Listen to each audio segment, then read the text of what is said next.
Hello जी, अस्सलाम वालेकुम। कैसे आप सब? उम्मीद है जहाँ भी होंगे खुशबाश होंगे। मेरी दुआ है जहाँ भी रहें खुश रहें। तो जनाब आज मैं आप लोगों के लिए बड़े ही मज़ेदार किस्म की रमज़ान स्पेशल जो है वो रेसिपी लेकर आई हूँ।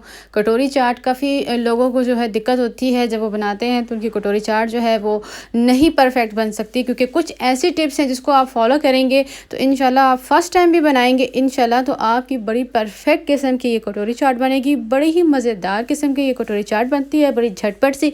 बस आपके जो है छोले जो है ना वो फ्रीज़र में होने चाहिए या पहले से आपके बॉयल होने चाहिए। तो चले चलते हैं अपनी रेसिपी की तरह। तो उसके लिए जो है मैंने ले लिया है एक बाउल में मैंने हाफ़ कप जो है वो मैदा ले लिया था। मैदे को मैंने अच्छे से छान लिया था और अब हम इसके अंदर जो है वो शामिल करेंगे कॉर्नफ्लावर। कॉर्नफ्लावर आपने सिर्फ 1 टेबलस्पून ही डालना है, ज़्यादा नहीं डालना। इससे जो है फिर अगर आप ज़्यादा डाल देंगे तो फिर आपकी कटोरी चाट जो है बनने में थोड़ी सी दिक्कत होगी।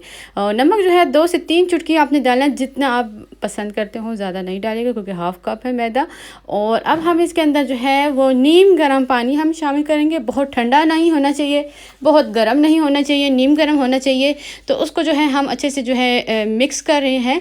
तो इसमें जो है आपने जो है बहुत गाढ़ी डो भी नहीं बनानी, बहुत पतली डो भी नहीं बनानी है। तो इसको जो है अच्छे से मिक्स करने में मुझे जो है ना 3 से 4 मिनट लगे, लेकिन एकदम से पानी मत डालिएगा, थोड़ा थोड़ा करके पानी डालिएगा, ताकि एकदम से अगर पानी डालें तो बहुत पतला ना हो जाए या बहुत ज़्यादा गाढ़ा हो भी जाएगा। तो हम थोड़ा थोड़ा पानी डालते जाएंगे तो आपको मसला नहीं होगा। तो ये जो है आपको मैं दिखा सकती हूँ चमचे की मदद से कि किस तरह जो है इसकी जो है थिकनेस है। और ये आप देख सकते हैं सेम इतनी ही होनी चाहिए, ना इससे कम होनी चाहिए ना इससे ज़्यादा होनी चाहिए। जब इस तरह की आपकी आ जाएगा ना तो बस फिर आप समझे कि आप परफेक्ट आपकी कटोरी चाट बनेगी। लेकिन कुछ टिप्स हैं जो मैं आगे आपको बताऊँगी जिससे आपकी बहुत ही परफेक्ट बनने वाली है, कोई दिक्कत नहीं होगी, कोई परेशानी नहीं होगी। तो मैंने जो है एक पैन ले लिया है। पैन के अंदर जो है मैं तेल डाल रही हूँ। तेल का अपनी चीज़ का ख्याल रखना है कि इतना तेल होना ज़रूरी है कि जब हम इसके अंदर जब हम ये डिप करेंगे तो इतना हो कि वो ऑयल के साथ लग जाए, ये ना हो कि तेल कम हो और हम इस तरह कर लें। अब टिप क्या है? टिप ये है कि एक आपने डोलची ले लेनी है, या आपके पास बड़ी कटोरी है या आपके पास बड़ा चमचा है, वो आप ले सकते हैं। आपके पास 3 ऑप्शंस हैं, अब जो भी आपको पास हो। आपने इसको 30 सेकंड के लिए जो है ना गर्म तेल के अंदर रखना है। जब आपके जो ये गर्म हो जाएगा ना कटोरी, तो उसके बाद जो हमने ये जो बैटर बनाया है ना उसके अंदर हम ना डिप कर देंगे। तो डिप करेंगे तो ये इसके साथ जो है ना सारा जो है ना लग जाएगा। अगर आप ठंडे में करेंगे तो फिर ये नहीं होगा। इसलिए इसके लिए बहुत ज़रूरी है कि आपने जो है वो इसके अंदर पहले गरम करना है चमचे को ऑयल के अंदर, और फिर डिप करके फिर आपने जो है इसके अंदर ऑयल में डाल देना है। आपने जैसे ही डाल देना है तो इस चीज़ का ख्याल रखना है कि ऑयल जो है वो अच्छे से गर्म होना चाहिए, ठंडा ऑयल ना हो। मैंने इसको जो है आंच जो है वो मीडियम रखी हुई है, क्योंकि बहुत ज़्यादा हार्ड भी ना हो, क्योंकि इतना ज़्यादा गर्म तेल हुआ तो ये जल भी सकते हैं।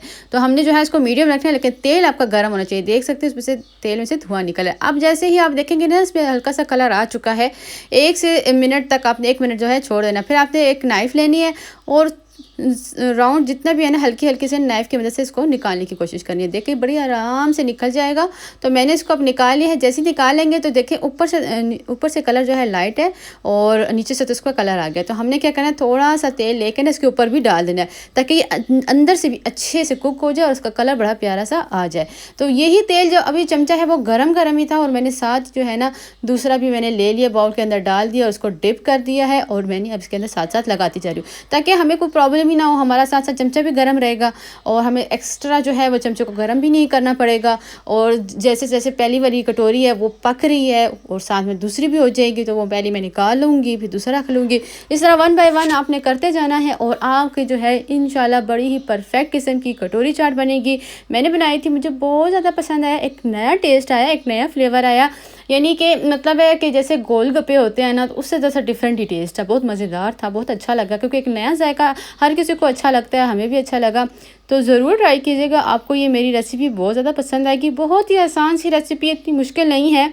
बस आपको जो है ना थोड़ा सा जो है सब्र तहम्मुल के साथ बनाना है। मैंने जितने इस बैटर में बनाया, मैंने अभी हाफ़ बनाया था, हाफ़ जो था वो मेरा बैटर बच गया था, वो मैंने कहा मैं नेक्स्ट डे बना लूँगी, क्योंकि हम 4 अफराद हैं, उसके हिसाब से मैंने ना कहा इतना काफ़ी है। बाकी आप अपनी फैमिली के हिसाब से देख सकते हैं। ये जो है अच्छी खासी इसमें जो है ना कटोरी चाट बन जाती है हाफ़ कप में, क्योंकि इतना ज़्यादा तो होता नहीं है। लेकिन और आपको ये भी बता दूँ कि ये कटोरी चाट जो है जब आपने ना बना लेनी है ये कटोरियाँ ना, तो आपने जो है ना ये करना है कि जब आप सर्व करने लगेंगी ना, जब अफ्तारी होने लगेगी, तो उससे 1 से 2 मिनट आपने ना पहले ना आपने ये सर्व करना है और फिर आपने सबको दे देना है। क्योंकि अगर आप पहले से बना के छोड़ देंगे ना, तो जैसे वो गोलगप्पे वाला सिस्टम होता है ना, तो उसी टाइम अगर आप खाते हैं तो वो क्रंची भी होता है, क्रिस्पी भी होता है, लेकिन अगर आप उसमें डाल के छोड़ दें तो वो बिल्कुल मज़ा उसका ख़त्म हो जाता है। तो सेम इसका भी यही मेथड है कि आपने जब भी इसको सर्व करना है तो आपने उसी टाइम इसको सर्व करना है। बस कटोरियाँ बना के आप तैयार करके रख दें, उसको हवा के ऊपर हल्की हल्की हवा उस पर आती रहे, क्या कि ये ना हो कि इसके ऊपर ढक्कन लगा दें तो ये कहीं सॉफ्ट ना हो जाए, इस चीज़ का भी आपका ख्याल रखना है ताकि क्रिस्पी रहे।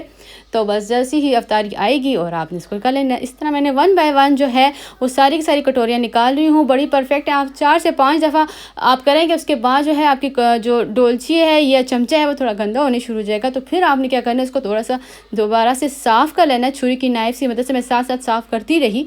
तो इस तरह आपने भी करना है। अब मैंने जो है बॉयल किए हुए छोले जो थे वो पहले से मेरे पास फ्रीज़र में पड़े हुए थे, नहीं हैं आपके तो आप भी पहले से बना के, बल्कि छोटी छोटी पोटलियाँ बना के फ्रीज़र में रख दें, बहुत ज़्यादा आसानी होगी। कभी छोले चाट बनाने हो, दही भल्ले बनाने हो, जैसा कटोरी चाट बनाने हो, बहुत ज़्यादा आसानी हो जाती है। तो हमने इसके अंदर 1 टेबल स्पून जितना जो है वो छोले डाल दिए। दही के अंदर मैंने जो है ना लहसुन डाला था, 1 चाय का चम्मच मैंने चीनी डाली थी, काली मिर्चें मैंने डाली थी, लहसुन से बहुत ही अच्छा जायका आता है, नमक मैंने डाला था और ये भी मैंने 1 टेबल स्पून जितने जो है इसके अंदर जो है शामिल कर दिया है और उसको दही को हमने अच्छे से फेंट लिया था। फेंटने के बाद हमने जो है इसके अंदर जो है ये डाल दिया। अब हम इसके अंदर जो है प्याज डालेंगे। प्याज को मैंने क्या किया था, चॉप कर लिया था, उसके अंदर थोड़ा सा नमक डाल दिया था, पानी में भिगो दिया था, फिर मैंने इसको अच्छे से निचोड़ के निकाल लिया था ताकि इसके अंदर जो प्याज का एक होता है ना जायका, वो ख़त्म हो जाए, ज़बरदस्त जायका है। ये मेरे घर का बना हुआ टमाटो केचप है, ये मैं जो है ना हाफ टी स्पून जितना डाल रही हूँ, बहुत ज़्यादा अच्छा इसका टेस्ट आएगा। आपको इसकी रेसिपी चाहिए हो तो मैं जो है आप मेरे इस चैनल में देख सकते हैं। इमली की चटनी ये भी हमने जो है घर की बनाई हुई है, अगर आपको इसकी रेसिपी चाहिए हो तो ये भी मेरे चैनल में मौजूद है। तो हमने जो है हाफ टी स्पून जितना डाला, जितनी छोटी छोटी कटोरी, अगर आप इसे बड़ी बनाना चाहते हैं तो उसके हिसाब से फिर आप डाल सकते हैं। और ये है ग्रीन चटनी। ग्रीन चटनी के अंदर हमने जो है लहसुन, धनिया, पुदीना, सब्ज़ मिर्चें, ज़ीरा और लहसुन हमने सब चीज़ डाल के इसको ग्राइंडर में ग्राइंड कर लें। मैंने हाथों से ही पीसा था, आप ब्लेंडर में भी डाल सकते हैं जैसे आपको सहूलत हो। तो ये चटनी हमने उसके ऊपर डाल देनी है और ये हमारी बड़ी ही मज़ेदार किस्म की जो है वो कटोरी चाट तैयार हो गई है, बड़ी झटपट से। तो मेरे चैनल को लाइक ज़रूर कीजिएगा, सब्सक्राइब कीजिएगा, बेल आइकन को दबाना मत भूलिएगा ताकि मेरी नई आने वाली रेसिपी अब तक पहुंच सके। पसंद आए तो अपने फ्रेंड्स में, फैमिली में ज़रूर शेयर कीजिएगा। और जनाब मैंने जो है ना ऊपर से जो है इसके ऊपर चाट मसाला डाल दिया है, जो बड़ा ही तीखा किस्म का चाट मसाला है, बड़ा ही मज़ा करेगा आपको। तो इंशाल्लाह जल्द हाज़िर होंगी एक नई रेसिपी के साथ। दुआओं में याद रखिएगा। अल्लाह हाफिज़।